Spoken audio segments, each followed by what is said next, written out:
या अल्लाह कोई ऐसी हुकूमत आ जाए नज़ीर तारड़ को भी उसी तरह की जेल में रखे जिस तरह की जेल में इमरान खान है, और उतना ही टाइम रखे जितने टाइम से इमरान खान अब जेल में है। इन्हीं जमातों को ख़त्म करने का प्रोग्राम है, रस्ते से हटाने का प्रोग्राम। बिस्मिल्लाहिर्रहमानिर्रहीम नहमदुहु व नुसल्ली व नुसल्लिमु अला रसूलिहिल करीम। तमाम देखने और सुनने वालों को अस्सलामु अलैकुम व रहमतुल्लाहि व बरकातुहू। अल्लाह पाक हज़ूर रहमत आलम सल्लल्लाहु अलैहि वसल्लम की सारी उम्मत की खैर फरमाए। हमारे देखने और सुनने वाले और लाइक और शेयर करने वाले और सब्सक्राइब करने वालों का बहुत शुक्रिया, बहुत सारी दुआएं उनके लिए, और जो हमें हमारे क्लिप के नीचे रोज़ाना दुआओं से नवाजते हैं, अल्लाह ताला उनकी दुआओं से दुगना उनको अता फ़रमाए। इस वक्त हालात जो हैं वो अपने सियासी इफ़हाम व तफ़हीम की तरफ जाने तो चाहिए, कोशिश तो कर रहे हैं महमूद चकज़ई साहब, राजा नासिर अब्बास साहब और मिस्टर गौहर साहब, लेकिन आगे जो हुकूमत बैठी हुई है बहुत कमज़ोर और बुज़दिल हुकूमत है, जो अपनी मर्ज़ी से एक कैदी से मुलाकात की इजाज़त भी नहीं दे सकती। सुहेल अफरीदी वज़ीर आला मुंतखब हुआ, शहबाज शरीफ ने उसको मुबारकबाद दी। उसने खैर मुबारक के बाद पहला मुतालबा ये किया कि वज़ीर आज़म साहब मेरी खान साहब से मुलाकात करवा दें। तो वज़ीर आज़म साहब ने कहा कि मैं पूछ के बताऊंगा। सियासी कारकुनों को तो बहुत शर्मिंदगी हुई, सियासी रहनुमाओं को भी शायद शर्मिंदगी हुई हो, और अब सियासी रहनुमाओं को पता चला कि ये कितनी हैसियत है इनकी, ये तो सिर्फ़ इक़्तिदार के पुजारी हैं कि किसी तरह इक़्तिदार मिल जाए और माल बनाएं और फुटा खाएं, वह इसी तक हैं। और कोशिश अब एक दिन बैठ के कोई 2, 4, 6 महीने बाद जब दबाव बढ़ता है तो याद सादिक साहब कहते हैं मैंने तो पहले भी मुज़ाकरात के लिए कोशिश की थी और फिर मुझे जो सुननी पड़ी फिर मैंने तौबा कर ली, फिर मैं कहता हूँ कि मुज़ाकरात होने चाहिए। ये अयाज सादिक साहब कह रहे हैं। तो अयाज सादिक साहब आपसे सवाल यह है कि जो मुज़ाकराती टीम आपसे मुज़ाकरात कर रही थी उसने आपसे क्या मुतालबा किया था? सिर्फ इतना ही कहा था ना कि हमारी मुलाकात करवा दें और हम बात करने के बाद फिर लीडर से मैंडेट लेके आगे बढ़ेंगे, लेकिन आप मुलाकात नहीं करवा सके, नतीजतन मुज़ाकरात ख़त्म हो गए। अब आप दोबारा जब मुज़ाकरात की बात कर रहे हैं तो केस आपके पास पड़ा हुआ। कौमी असम्बली में अपोजिशन की अक्सरियती जमात ने जिस शख्स को कायदे हिज़्ब इख्तिलाफ के लिए अपोजिशन लीडर के लिए नामज़द किया है, आप उसका नोटिफिकेशन नहीं कर रहे। और एक बहुत बड़े और जमहूरी लीडर सैयद यूसुफ रज़ा गिलानी साहब, सेनेट के चेयरमैन, वो राजा नासिर अब्बास का नोटिफिकेशन नहीं कर रहे। तो ज़रा बोलें, लब खोलें, सच बोलें कि आप पे भी को प्रेशर है या आप खुद जमहूरियत का बेड़ा गर्क करना चाहते हैं। जिसका हक असम्बली में जो इख्तियार आपके पास है वो भी आप इस्तेमाल नहीं कर सकते। और वो तो हमने देखा कि असम्बली से मेंबरान असम्बली को असम्बली के अहाते से पुलिस उठा के ले गई, स्पीकर साहब का मुंह भी नहीं खुला। सेनेट के मेंबर एजाज चौधरी साहब के प्रोडक्शन आर्डर जारी होते रहे, पुलिस नहीं लाई। चेयरमैन सेनेट साहब एक दिन एहतजाज करके उन्होंने कहा अगर उसको नहीं लाया जाएगा तो मैं इजलास की सदारत नहीं करूँगा। 2-4 दिन बाद फिर उसी तनख्वाह पे राज़ी हो गया कि मैं तो इसी तनख्वाह पे काम करूँगा। तो आप देख लें आपकी हैसियत, आप कोई मुज़ाकरात कर सकते हैं, आपके इख्तियार में कोई शय है और नज़र आ रहा है कुछ नहीं।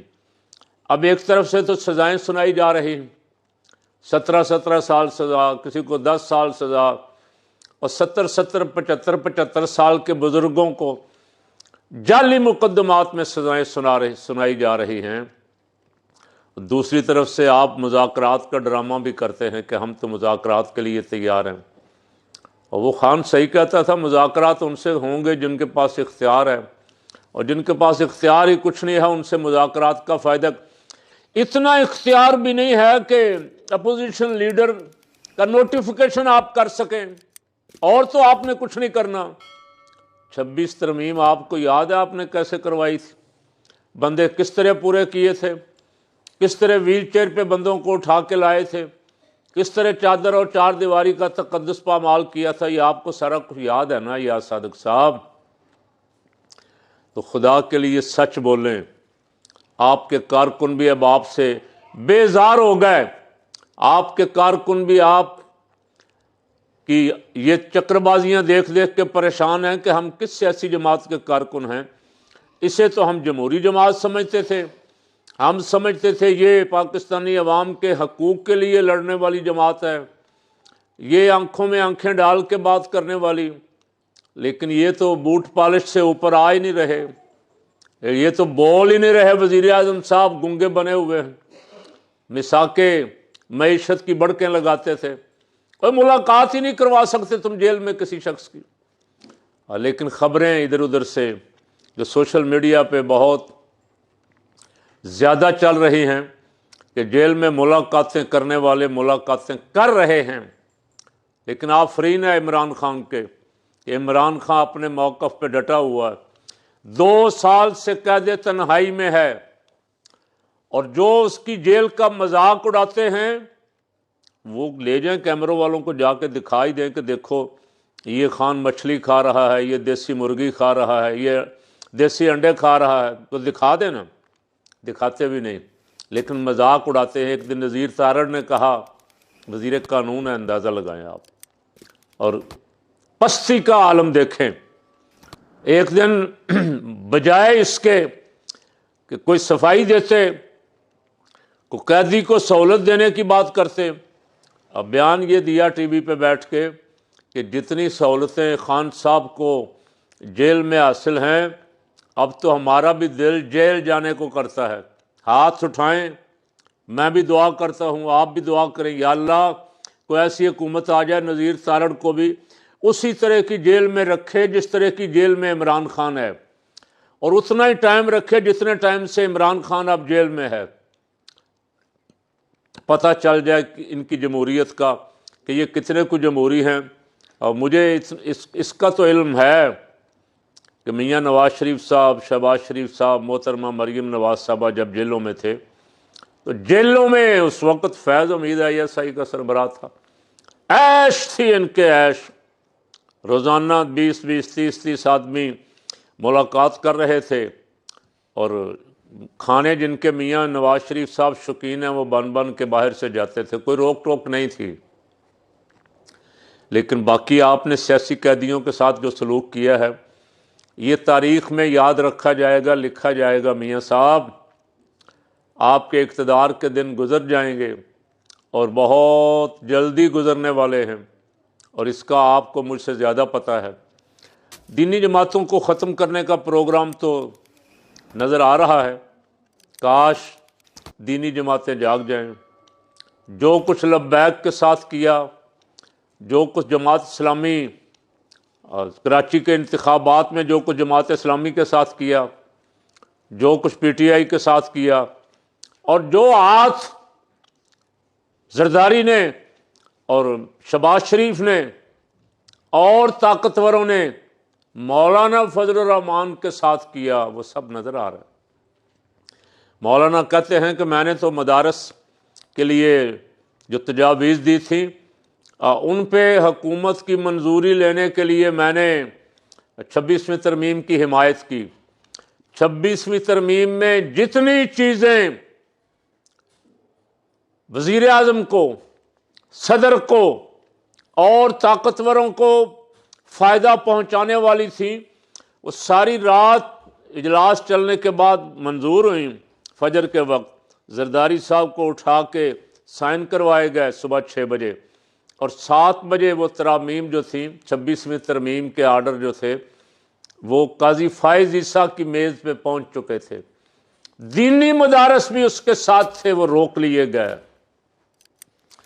تو کیا اس سے हुक्मरानों की बदनीयती मौलाना आपको नज़र नहीं आई? आज मौलाना ने और मुफ्ती मुनीबुर रहमान साहब ने और मुफ्ती तकी उस्मानी साहब ने मिल के एक इजलास कराची में बुलाया हुआ था इन बातों पे गौर करने के लिए कि दीनी जमातों के साथ हुकूमत क्या सलूक कर रही है। उसका अभी सारा कुछ तो मंज़र पे मेरे सामने नहीं आया, आएगा तो कल इंशाल्लाह उस पर बात करूँगा। लेकिन मैं अर्ज़ करता हूँ उनसे कि आप भी जानते हैं, सब जानते हैं कि लब्बैक वालों ने कोई ऐसा कसूर नहीं किया था कि उनको इस तरह मारा जाए, इस तरह गोली चलाई जाए, इस तरह बंदों को पकड़ के बंद किया जाए जेलों में, मस्जिदें सील कर दी जाएं, लाउड स्पीकर पे पाबंदी लग जाए, ना किसी को बोलने की इजाज़त हो, ना किसी तकरीर की इजाज़त हो। ये तो मौलाना आप देख ही रहे हैं ना सारा कुछ। और फिर उसके बावजूद आपकी खामोशी या मैदान में ना निकलना मेरी समझ से बालातर है। कभी कभी आपकी तकरीर, जब आप किसी ख़ास पोजीशन में या जज्बात में होते हैं, जब कभी कभी ये जागता है तो आप बोलते हैं, आप ताकतवरों के ख़िलाफ़ हक बोलते हैं और दीनी कारकुनों का दिल सुन के खुश होता है। लेकिन जब आप मसलहतों का शिकार हो जाते हैं, जब आप हिकमत, तदब्बर और 1973 के आइन के तनाजुर पे चले जाते हैं तो फिर आइन का हुलिया बिगड़ जाता है, आइन का बेड़ा गर्क हो जाता है। दीनी जमातों को ख़त्म करने का प्रोग्राम है, रस्ते से हटाने का प्रोग्राम है। कोई यहाँ अमेरिका के ख़िलाफ़ नहीं बोल सकेगा, कोई इसराइल के ख़िलाफ़ नहीं बोल सकेगा, कोई मुजाहिदीन की हिमायत नहीं कर सकेगा, कोई मज़लूमों की आवाज़ नहीं बन सकेगा। वो माएँ, वो बहनें, वो बेटियाँ जिनके बच्चे, जिनके शौहर, जिनकी औलादें गिरफ़्तार हैं और कई कई महीने से बंद हैं, जो झोलियाँ उठा उठा के हुक्मरानों को बद्दुआएँ देती हैं, क्या ये बद्दुआएँ अर्श इलाही तक नहीं जाती? ये जिस दिन शर्फ़ बाज़याबी इनको मिल गया तो पता नहीं चलेगा जाते हुए जुल्म करने वाले कहाँ गए हैं। इसलिए उनसे कहता हूँ कि जितनी जल्दी हो सके ये जुल्म का निज़ाम ख़त्म करें और अदल का निज़ाम पाकिस्तान में लाएं। अदल का निज़ाम जब तक नहीं आएगा, आपको ना सियासी इस्तेहकाम नसीब होगा, ना माशी इस्तेहकाम नसीब होगा। और ये मैं नहीं कहता, ये जज कह रहे हैं हमें काम नहीं करने दिया जा रहा, जज कह रहे हैं हमारी मुखबरी हो रही है, जज कह रहे हैं हमारे वाशरूमों तक में खुफिया कैमरे लगे हुए हैं, बेडरूमों में खुफिया कैमरे लगे हुए हैं, हमारी एक एक हरकत नोट हो रही है, हमें धमकियां दी जाती। तो जहां अदल ख़त्म हो जाए, इंसाफ ख़त्म हो जाए, लोगों को उनका हक ना मिले, लोगों को सच ना बोलने दिया जाए, वो हुकूमतें ज़्यादा देर नहीं चलती। इसलिए तमाम सुनने वालों से कहता हूँ कि वो एक तो जो यहाँ पाकिस्तान में हैं, बैरून मुल्क से बहुत सारे लोग रोज़ाना दुआओं से नवाजते हैं, बहुत सारी दुआएं देते हैं, अल्लाह उनको जज़ाए खैर दे। उनसे भी कहता हूँ एक तो दुआ करें, और जो पाकिस्तान में सियासी जमातें हिज़्ब इख्तिलाफ़ की हैं उनसे कहता हूँ कि वो दुआ करें। जब तक नहीं निकलेंगे, मैदान नहीं लगाएंगे, दबाव नहीं बढ़ाएंगे, उस वक्त तक आप इनसे उम्मीद ना रखें। उनको तो सब अच्छा नज़र आ रहा है, प्राइम मिनिस्टर हाउस में बैठा हुआ आदमी, प्रेसिडेंट हाउस में बैठा हुआ आदमी, जो जहाज़, फ़ज़ाइया का जहाज़ ऐसे इस्तेमाल करता हो जैसे खोती रेडी होती है, कभी आज़रबाईजान जा रहा है, कभी काज़किस्तान जा रहा है, कभी इधर जा रहा है, कभी उधर जा रहा है, दिन रात घूम रहा है, मुल्क और सरकारी ख़जाने से करोड़ों रुपया लग रहा है, उसको इसकी कोई परवाह नहीं। एक वज़ीर आला के लिए वज़ीर आज़म का तैयारा हर वक्त तैयार है उनको ले जाने के लिए, और दूसरे वज़ीर आला का नाम ECL में डाला हुआ है, वो बाहर जा ही नहीं सकता। आप कहाँ तक ये नाइंसाफ़ी करेंगे? یہ ناانصافی میرے رب کو ناپسند ہے، میرے رب کو عدل پسند ہے، انصاف پسند ہے، اس لیے جتنی جلدی ہو سکے معاملات طے کریں اور مظلوموں کے ساتھ عدل و انصاف والا معاملہ کریں۔ اللہ پاکستان کی خیر فرمائے اور پاکستان میں بسنے والوں کی اور حضور کے امتی جہاں جہاں بھی ہیں ان سب کی خیر فرمائے۔